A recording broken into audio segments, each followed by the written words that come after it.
Oh, there we go. True confessions, it's been daunting to try to find the time to both read through the individual municipal reports I'm about 40% through. I was hoping to be almost done with them now, but it's just a huge task, but it's well worthwhile because I'm really getting a better sense of what the town committees are struggling with. But I did finally make the time to get at least the first draft of section 7 done. And at the risk of oversimplification, I'm thinking we now have a workable draft of sections 1, 4, 5, 6, and 7. 8 is the summary of recommendations, and 9 is 9. I should say 9. It says 4. 9 is the potential clarifications to state law. So what unless anybody has a better idea, what I'd like to hear from you is what you think we should do with sections 2 and 3. And Finn, I see you on there, and I know you had a hand in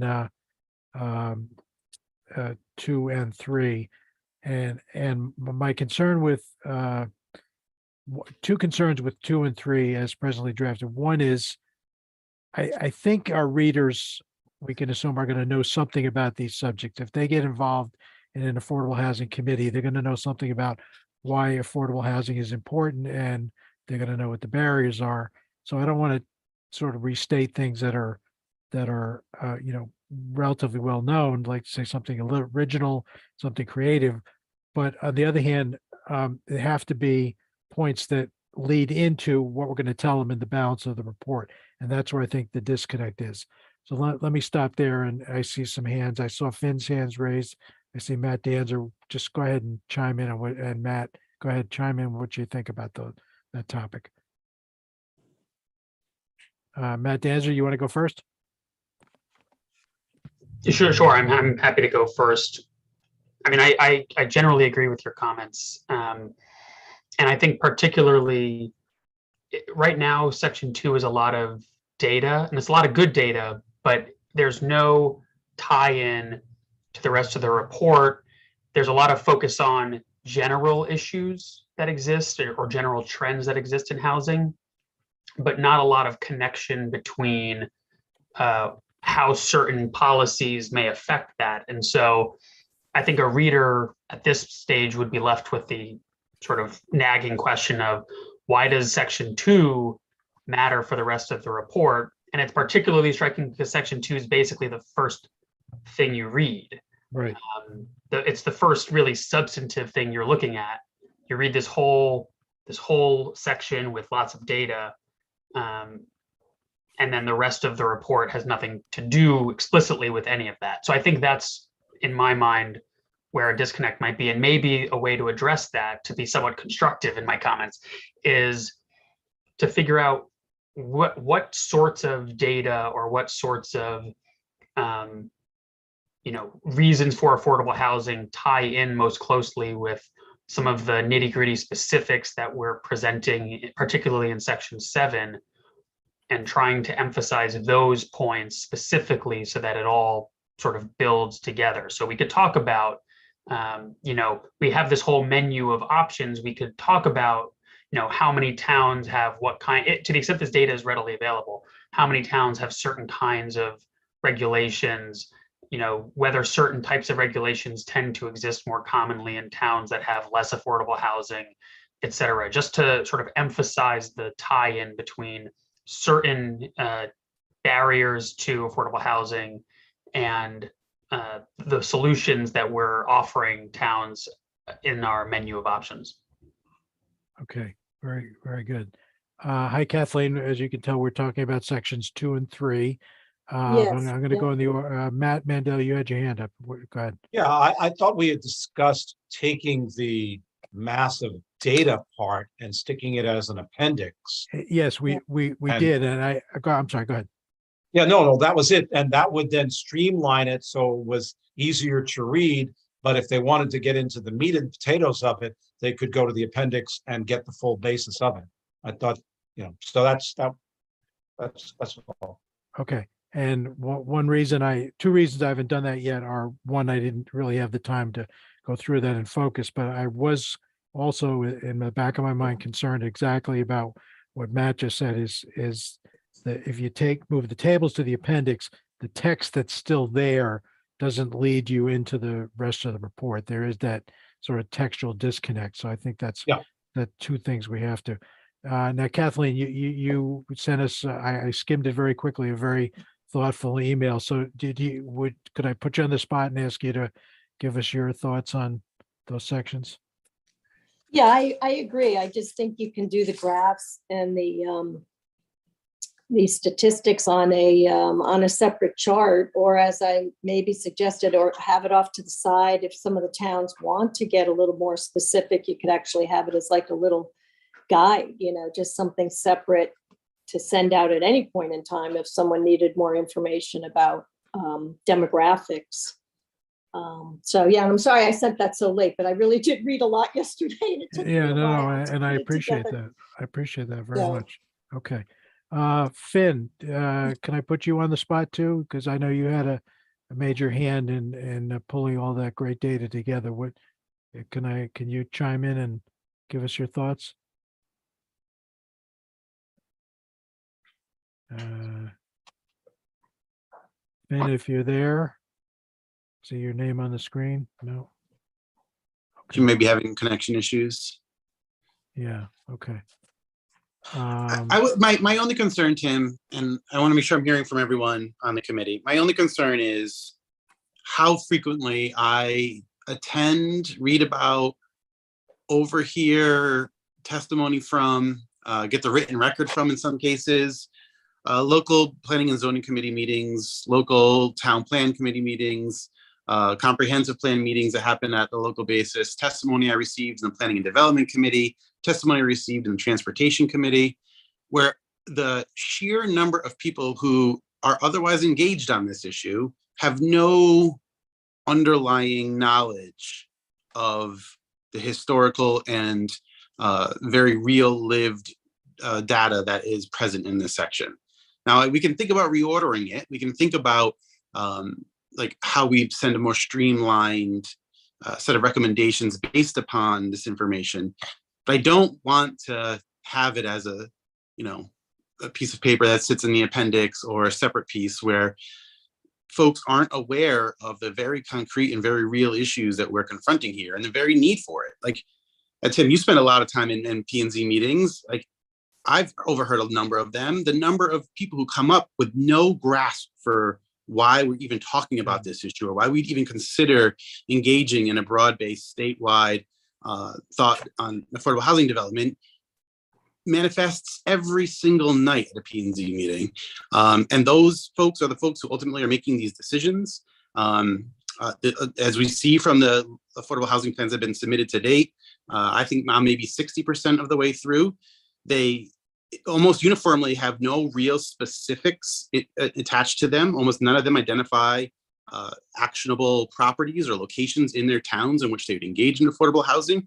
And I'm left oftentimes with a sense that some of these towns did not undertake this seriously, or they hired folks and did not give them real direction. The planners that I've spoken to who've been hired by a number of communities say that they were given very loose and non-prescriptive guidance and told that they could not identify specific locations where affordable housing made sense in their town. So I just feel like this data and the justification that it provides is important information, whether it's background or inherent in other sections.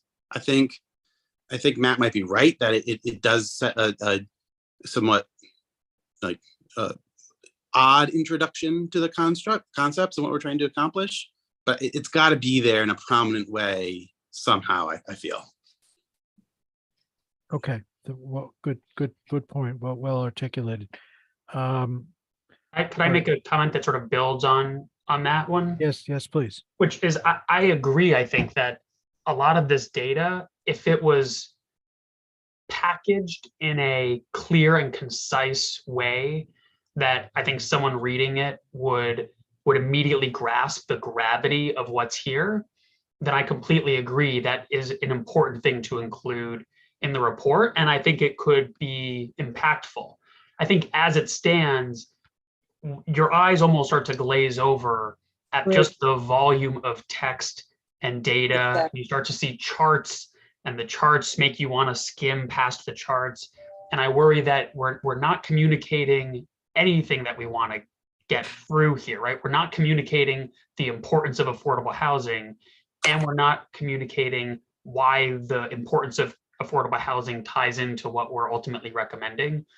So if we could find some way to streamline these points, this data, into what's the core thing that we want people to take away from it, coupled with, and here's why this data and some related data ties into our recommendations, then I think we're getting somewhere, and this becomes a more compelling section.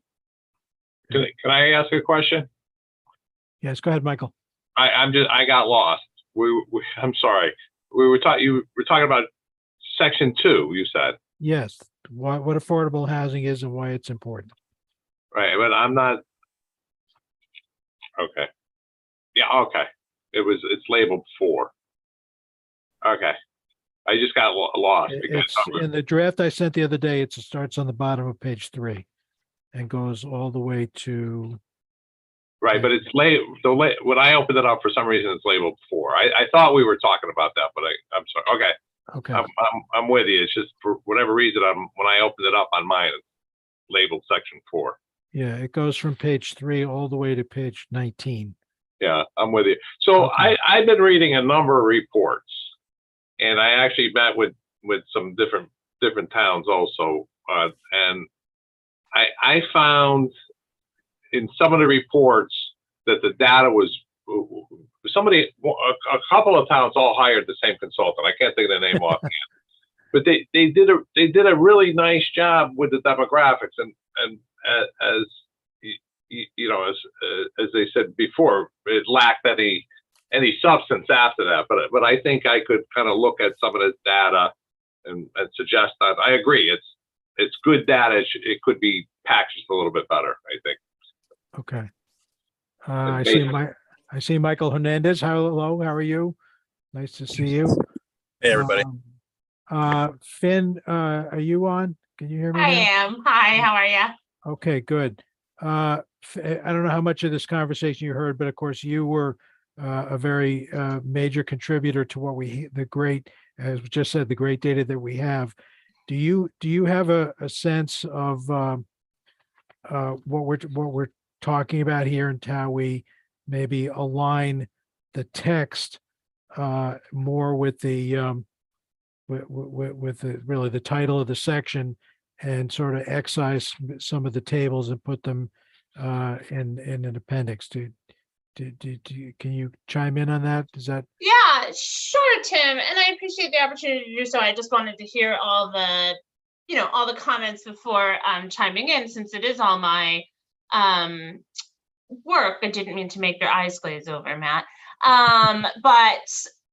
So, I always author and write from a perspective to show that one of the imperative reasons that we need an increase in affordable housing in the state of Connecticut is because we have intense racial segregation. And that is really my expertise on this committee and the role with which I author work from.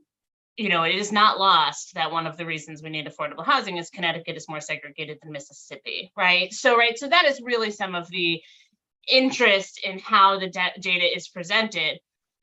Hearing the feedback, I don't necessarily see that there is a reason to make it smaller, etc., but perhaps the feedback to move some of it into appendices, and maybe, I'm just scrolling through it now, there's an opportunity to almost like add a few sentences to kind of every demographic data section that explain how the group that is being shown here, right? So like we discuss income, or we discuss family status and poverty, right? How it's this population that so desperately needs affordable housing, and how much or how large or what piece of the population is actually a part of our residents in Connecticut, right? And so what I'm hearing you say is that it's just lacking a little bit of synthesis to the overall project. And I'm happy to keep working on that. I can't work on it until November 1. I've got several 1031 deadlines. Well, okay, and part of the reason we're talking about this is to see if we can get you some help. Okay, I think at 16 pages, it is too long. And as Matt Danzer was just saying, it is the first substantive text that you come to if someone were to pick up the report today. So we have to sort of make our points and then segue to what I think is really the meat of our charge, which is sections 4, 5, 6, and 7, which are prescriptive, and we're telling towns how to do it and how to do it better. So, let me just go ahead.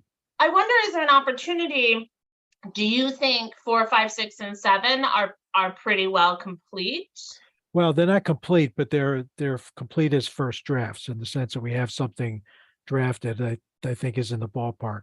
Because I wonder if that's how we solve this problem with section 2 being too long, rather than, where we put solutions, we point the demographic data that's most impacted to the section of solutions.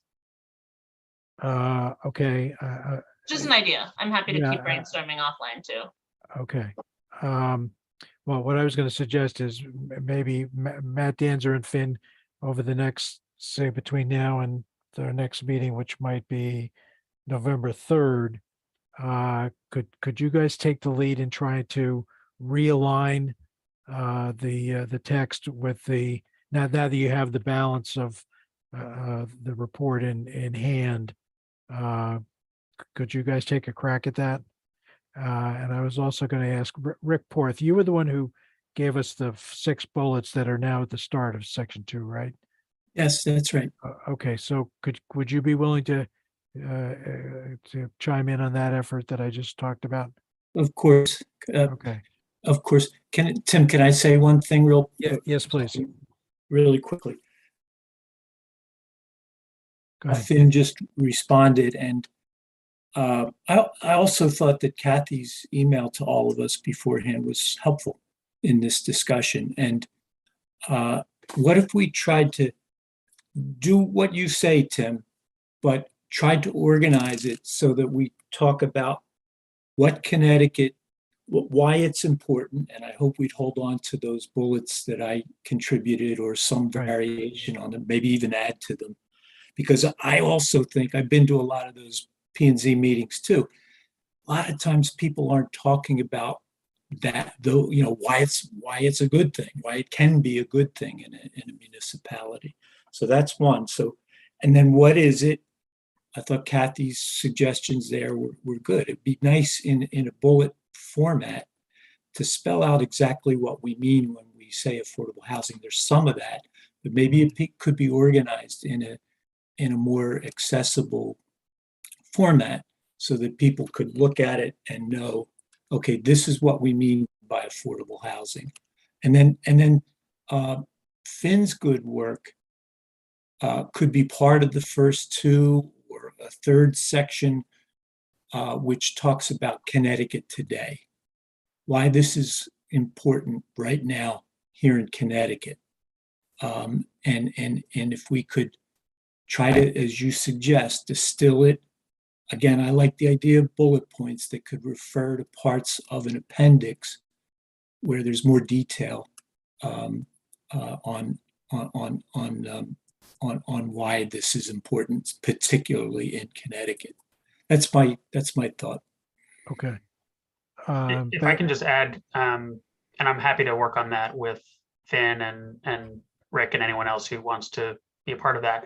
I think Finn's point just now that we're going to conscript Kathleen for that effort. Go ahead. Also, I think Finn's point just now that Connecticut is more racially segregated than Mississippi is an incredibly compelling one, and it's absent from section 2 right now. Right? I think the numbers aren't going to tell the story that we want to tell. Words that explain exactly what the gravity of these numbers are, that's what's going to actually grab people and explain the importance of these numbers. And that these numbers are in part a result of our current zoning system, or not being as affirmatively furthering with our zoning regulations as we can and zoning plans as we can. Yeah. I think that's the connection. Betsy, Gary, you have your hand up. Go ahead. No, I didn't actually, but I Oh. would like to comment. I do think it's important to have this in the report. And if you, based on Matt's and Finn's comments and others, that if you can strengthen it, I think that would be great. And I think it could be a lot more powerful if you condense it. So looking forward to see the revision.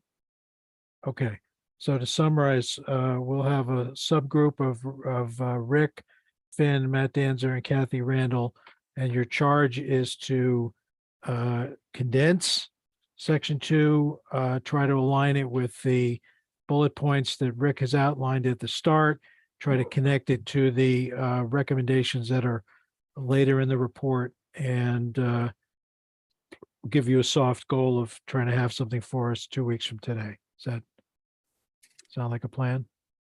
I think Finn articulated an inability to do much before November 1st. So I don't want to put her in a bad spot if she's Oh, not. right. Okay, I'm sorry. Thanks, Roland. I have several 1031 deadlines.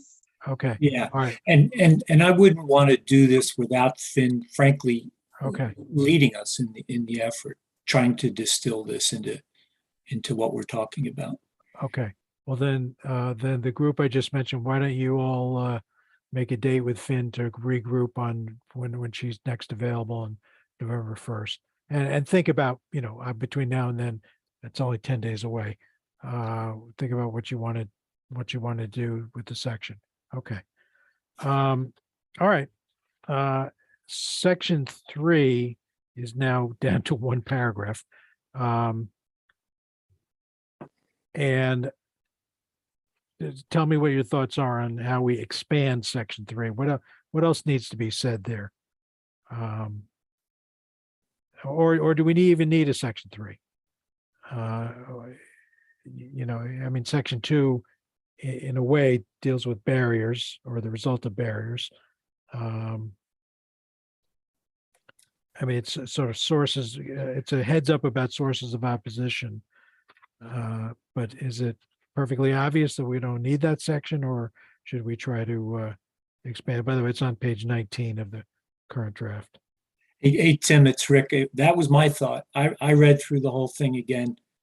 I'm not sure we need a section that talks about impediments. Okay, and maybe just to finish my own thought, we could weave that in where necessary to section 6 and 7. That might be the better way to do it. That sound Yeah, like Tim, I'm thinking, if our whole point is to recommend to towns, how to get around some of their issues, I think a lot of towns do think there are barriers. And I think they would like to know at least that they're being recognized. Maybe we should spend more time on trying to find solutions and recommendations to the barriers. But if we're trying to find solutions, shouldn't we know what the barriers are? Well, I think the barriers are spelled out in section 4. Right. Okay, That's so why when you're saying it's redundant then, not that it's not needed, but that it's redundant. Right. Correct. Okay, I agree with that. okay, okay. gotcha. I thought there were a lot of parts. I have a lot of notes here that says redundant, so I'm with you on that. I think it's just a matter of which section we put them in. I don't think we want to ignore the barriers. Okay, all right, that's a good solution. And then the tail end of that would be where we get into more prescriptive stuff in sections 6 and 7. If there are barriers to be overcome as implementation of our menu, for example, we'll just note those at the same location. So it's better connected of the solution, the barrier and the solution. Okay. All right, I can do that. Tim, can I yes. just interrupt? I did look back at the regional planning agency's guidebook that was developed last year, and they did have a section on barriers in terms of tasking the affordable housing planning group with looking at their local land use laws and identifying barriers within the zoning, land use and zoning statutes and identifying them in their report. And I didn't know if that was what you were trying to get to in section 3. And if so, it would be more appropriate to move that to section 7. Yes, I think that's exactly what I was saying is Okay. probably belongs in sections. I mean, section 7, it's a menu, but part of the menu is look at your existing regulations and see if there are barriers. And if there are, here's what to do about it. All right, okay. That's a good change, and I will make that I'll make that promptly so we have a new draft that reflects that. Okay. All right, did anybody, as you saw, I've was a busy beaver trying to finish section 7. So if you have any thoughts, comments, criticisms on my text there, I'm happy to, either now or offline, I'm happy to take those. I tried to be prescriptive, but not, bang towns over the head with, what a bad actor you are. And I think that I did embed a bunch of bracketed, this needs more detail, but I was just trying over the last 10 days to get a soup to nuts first draft. So I thought you did a great job. thank you. Okay. All right. Well, that's Matt. Go ahead. So the other topics, can we discuss them like just quickly? So Yeah, go ahead. number 4 says one size fits all and should respect environmental needs, yet the list includes infrastructure needs. So I was thinking either drop environmental in the heading or add infrastructure as well. So it sort of fits. I mean, these are just the minor tweak things. They're not, really substantive. And also like in 7, it says menu of land use regulations, but some of the suggestions I'm sure are not going to be actually land use things, such as creating a fund for affordable housing through some kind of tax. I mean, as we're doing in Westport. So it's not a land use regulation. Those are the kind of things, minor tweaks. How do you want to, deal with some of those? Yeah, just if you see tweaks like that we should make, just send them to me as an email and I'll put them right into the draft. That's a good point. I didn't really get to that point in my editing, is making sure the headings align with the text, but okay, that's a good point. Yeah, I didn't finish the piece. I've just been too much this week, but Yeah. I will get to it and go through it. Okay. All right. Is anybody else reading through the municipal reports? I know that's a huge task. Tim, I've read many of them. I have a Google spreadsheet I'm happy to share if you want, although I don't necessarily know if I have like really good, metrics for how I'm operationalizing some of my measures. And then I do know the Fairfield Center for Housing Opportunity, FCCHO, has read all of the Fairfield-based ones. Right. And I'm happy to connect you with their team if that's helpful. Yeah, no, I've just taken it on myself. I'm going to try to read every single one of them. I will say, and this is not going to be a surprise, I'm kind of underwhelmed. There's the majority, certainly of the 40 plus that I've read so far, go on for pages and pages about the state of the housing market or what affordable housing is or need, and they don't get to prescription until maybe the last 2 or 3 pages, and then the specific steps they're either not specific or they're think about, consider, and they're not specific and they're not concrete and they're not going to, in my view, move the ball forward. So there's some of them are very good, and especially like the ones that sort of go through sections of town and say, without naming specific parcels, they say it's obvious that the high opportunity part of our town is this area, and this area, and then explain why. That when I see that, I really like that. But If they don't even get to that point, that's where it becomes a little disappointing.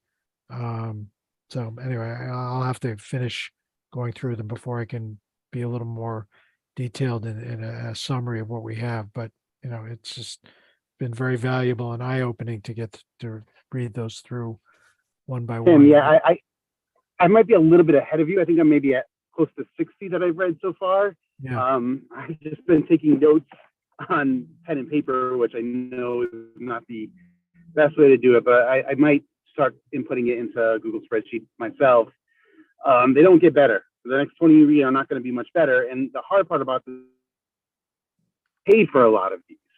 A lot of municipalities actually got state funding to write these plans. They all hired the same consultant who did great work for 3/4 of it, but when it came down to the very specific things that the towns themselves needed to identify, it's very lacking. And I did talk to 2 municipal officials who I don't want to put them in a hot spot, but they essentially said that they don't know that they could get anything approved if they identified specific locations, and they were hoping the states would actually direct them even more.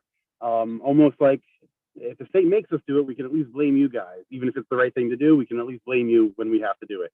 But they didn't want to necessarily guide their working groups towards identifying specific parcels or specific opportunities. And it reminded me of a case I read from California a few years ago, where local communities who were directed to do something similar would identify, like, we could build 50 units on top of our city hall. And that's where they would go, clearly knowing that that was never going to happen. And I don't think anyone was not earnestly going through this process, but they weren't necessarily willing to do some of the hard steps that need to be taken next through this process. So, Yeah. I find myself more frustrated with each additional one that I read, that there aren't more specific opportunities identified. Yeah. Some of you may be familiar with the law that was just passed in California that's very prescriptive as to what I'll call abandoned commercial and industrial sites as housing opportunities. And somebody told me, although I haven't read it, that City of Providence recently passed a somewhat similar law. So we might want to take a look at that. Michael Chudukowicz, you had your hand up. Well, just to echo some of those comments, most of the ones I read were from around the New Haven area, because that's where I work. And there were, so kind of the towns along the coastline did identify, which I thought was brave of them. They kind of identified that the Route 1 corridor as an area that could be expanded. So I was kind of surprised to see that. And yeah, you really had to poke through to find those recommendations. What I was surprised as I was reading through them is, and maybe this is something we could add, I haven't read ours lately, but it's like a lot of folks honed in on seniors and this whole aging population, and they don't know what they're going to do with their seniors when the seniors can't afford housing. So there was that came up. There was a few reports that really talk about the crunch the middle class is having, because again, usually this is viewed, I know, like in Cromwell, when we just went through it, it's viewed as, they're going to build a low income housing and our property values are going to be affected. But you kind of see that language in all of them. We don't want to lose the personality of our town, and so they use all this coded language. And the only thing I could say was consistent across all the reports and the people I talked to, it's really controversial. I mean, people are, it's causing conflict within the community to even talk about it. So just some observation. Yeah. I had a question for the committee too, if we have time. Go ahead. Just something came up. So New Haven, and this is a question, a statement and a question. So New Haven, they have, I think, enough affordable. They have more than the 10%, correct? Yes. So now what's happening is they're building developments that have no low affordable housing. So it's almost like, I'm just reading this yesterday, I'm thinking like this law is allowing for gentrification. Am I not looking at that right? Because now you have a town that has 25% affordable housing, and basically the developers are saying, well, we need more expensive housing until they get down to the 10% level. So again, just wondering if anybody has any comments on that. I'm not familiar with any town where there's a conscious thought process. We need to get down to 10%. Certainly, there's always going to be development that is only market rate. I mean, I don't think there's any goal or reality that that's going to go away. Well, we could go to a community meeting, and it's certainly being perceived that way in these communities. I mean, they're going into some very low income impoverished neighborhoods and putting in market rate housing and pushing everybody out. And oh yeah, the gentrification is a real problem. Yeah. Yeah. Along with investors buying big chunks of apartment buildings. We've heard about this on some. Claudette Kidd has been on a couple of our early calls and talked about that in New Haven. Yeah. Matt Danzer, you got your hand up? Yeah, I think we've discussed this before, and I just wanted to maybe bring it up again, since I know folks have some strong feelings about the municipal affordable housing plans that we've reviewed thus far. I think it would be a very valuable thing for us to do to identify portions of particular reports that we found to be particularly good and effective. Yeah, we've already discussed that, and that's absolutely one thing we're going to do. And is there some sort of spreadsheet or something going that where there's a list of the pages that we think would be worth highlighting? Yeah, well, what I'm doing when I go through is just tagging sections that I want to come back to as examples, both good and bad. And I suspect Roland is doing the same thing. Great, and it might be worth including citations to the extent those will be exhibits. Yes. To the report, including citations in section 7 to say, here's a plan that does this menu item really effectively. Could be a useful thing for other towns who say, oh, I want to do this, but I don't even know what that would look like, to readily have a report that we think does it nicely. Yes, totally agree, and already in the thought process. But yes, we will do that. I think that's essential. Let's see, Michael, you had your hand up again? No, okay. All right. Good. This is good direction. So in terms of a next meeting, do we want to go out to the 3rd or the 10th? I would vote the 10th, just because I know I need a little bit of time, if that's okay with folks. Representative Lamar, does that work for us? Given our deadline? Yeah, the 10th works fine for us. We have an obligation, you and I, Tim, to report back to the full commission at their December 4th meeting. December 5th, December 5th, sorry. And ideally, we would forward to the full commission whatever we want to forward to them a week ahead of time. So I think you and I are sort of a Tuesday before Thanksgiving deadline. Okay. And then you and I can spend some time brushing things up in that preceding week. But I think the committee's work should aim for being complete by mid-November, so we can hit that timeline. Okay. All right. Well then, Tim, I have a general question, which is one of just to get some guidance, since we're going to have a couple of weeks. I feel like the reports really get more, our recommendations and our thoughts get more addressed to suburban smaller towns than they do the cities. Because actually the Stamford Stamford affordability plan looks to be, I'm just looking at it again here. So it's very long, but it's pretty, I mean, it's concise in terms of the ideas I think that they present are good. But Stamford is a city, almost the largest city in Connecticut. So, talking about these zoning regulations and talking about a lot of the ideas we have, I feel like it's very much geared, as I say, to the suburbs. So should we be thinking about issues of the cities? And of course, many of them have met their 10%, but they're different issues are presented there. So are we just going to ignore the whole aspect of urban life and some of the problems there with affordable housing and opportunities maybe to improve housing there? Give me a little guidance there.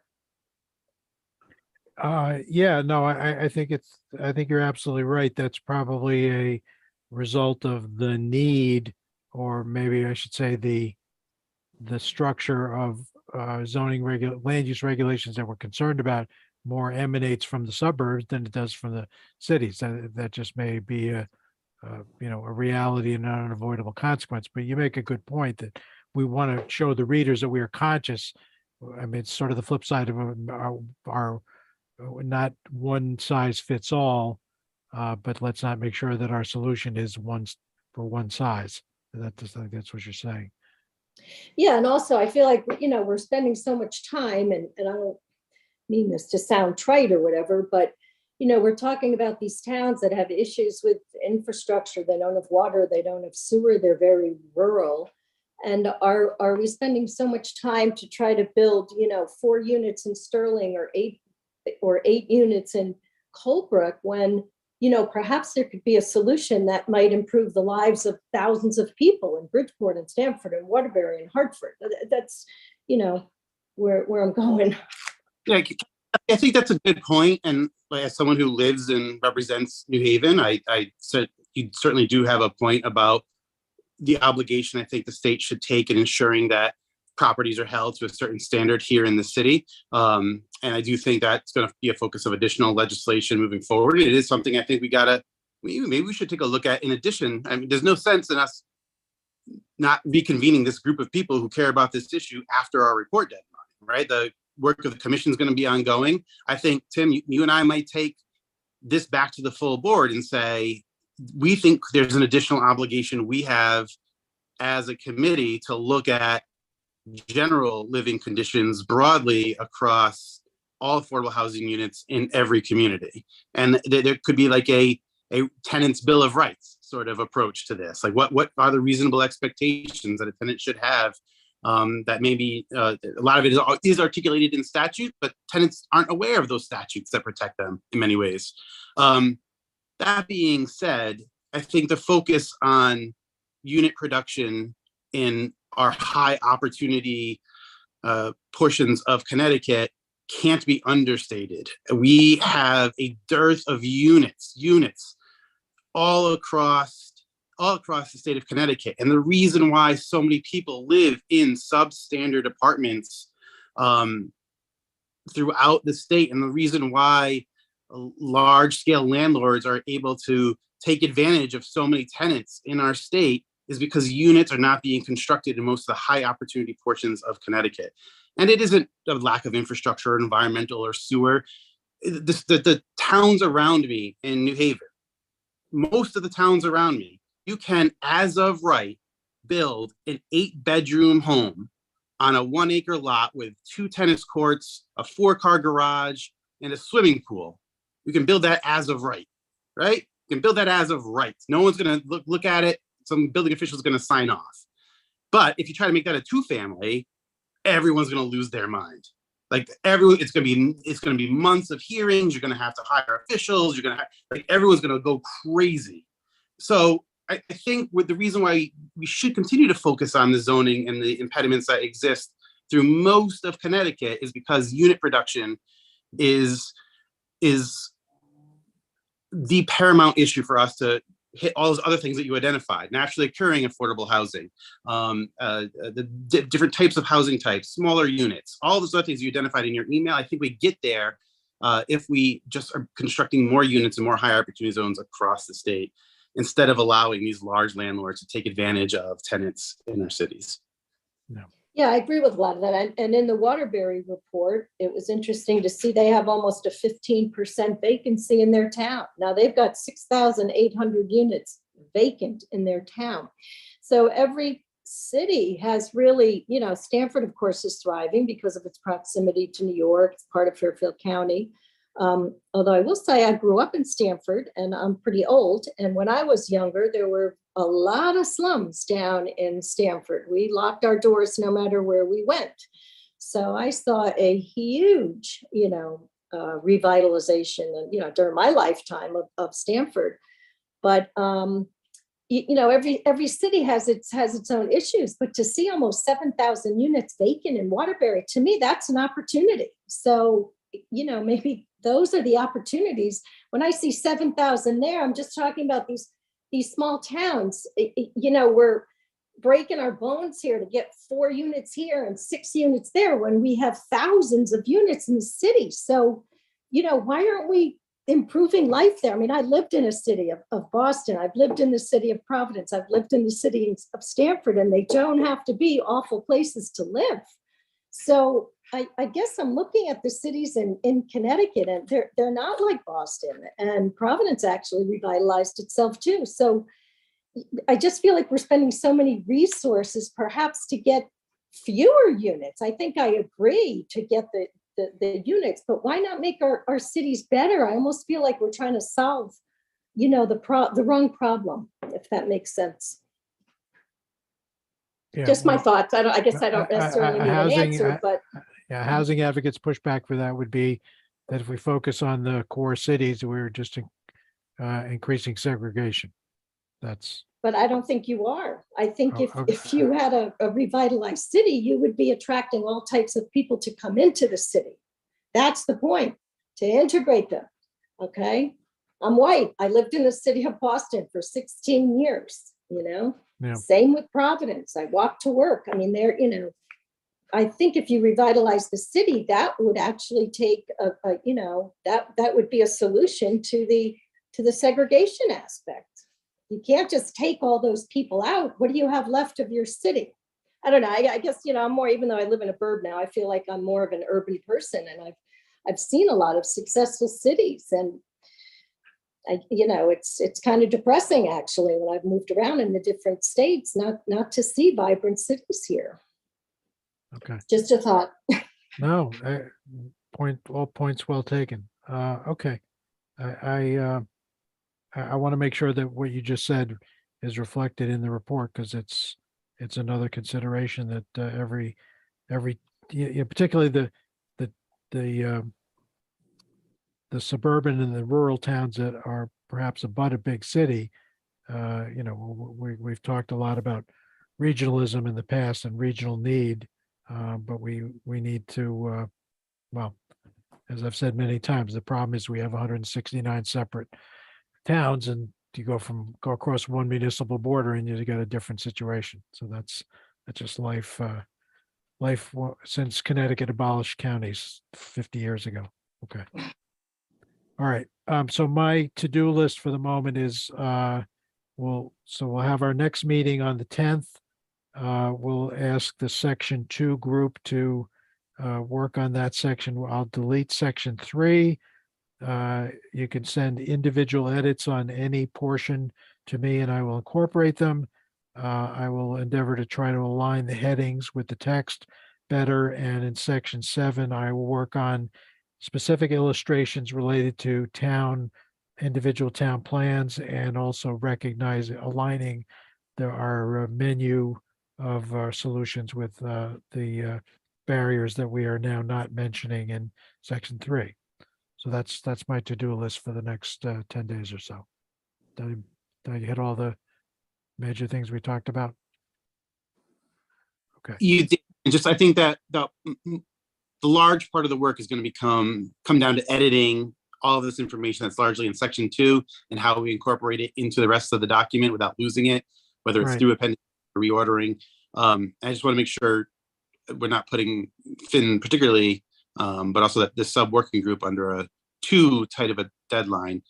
If we try to get back by the 10th, Finn, Richard, Matt, do you think that's enough time for you guys to really delve through and rework that section?